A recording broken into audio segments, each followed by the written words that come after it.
இந்தியாவுக்கும் இங்கிலாந்துக்கும் ஏற்கனவே முதல் டெஸ்ட் மேட்ச் முடிஞ்சுது.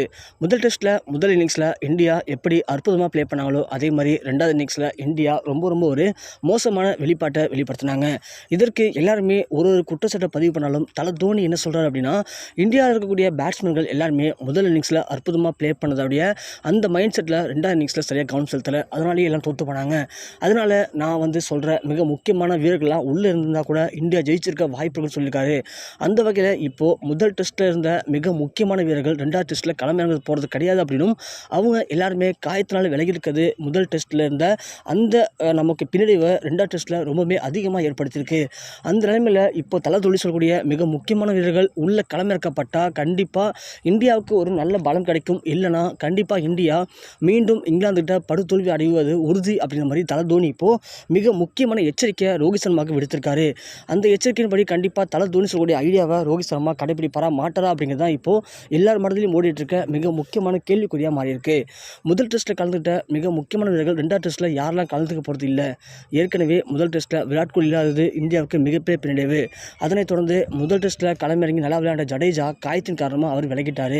இப்போது ரெண்டாவது டெஸ்ட்டில் KL ராகுலும் விளையாட போகிறது கிடையாதாம். முதல் டெஸ்ட்டில் ஒரு இன்னிங்ஸில் 85, இன்னொரு இன்னிங்ஸில் 22 ரன் அடித்தார். ஆனால் அவருக்கும் காயம் ஏற்பட்டு இப்போது ரெண்டாவது டெஸ்ட்டில் அவர் விளையாட போகிறது கிடையாது அப்படின்னு தகவல் கிடைச்சிருக்கு. இந்த நிலைமையில் இப்போது மொத்தமாக 3 மிக முக்கியமான வீரர்கள் ரெண்டாவது டெஸ்ட்டில் கிடையாது. இந்த நிலைமையில் அந்த 3 இடத்த யார் நிரப்ப போகிறா அப்படிங்கிறத குறித்து தலை தோனி இப்போது மிக முக்கியமான கருத்தை பகிர்ந்திருக்காரு.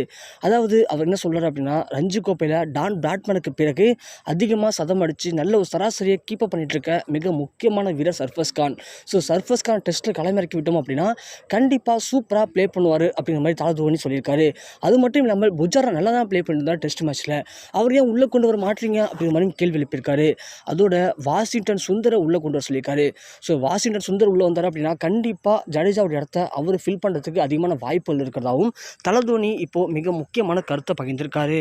அதே மாதிரி இடது கை பந்து வீச்சாளரான சௌரவ் குமாரை உள்ளே கொண்டு வர சொல்லி தலை தோனி சொல்லியிருக்காரு.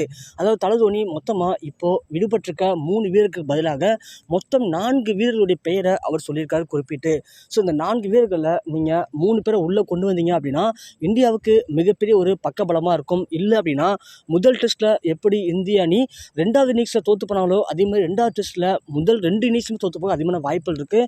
ஏன்னா இந்தியாவுக்கு இது மிகப்பெரிய பின்னடைவு அப்படிங்கிற மாதிரி அவர் சொல்லியிருக்காரு.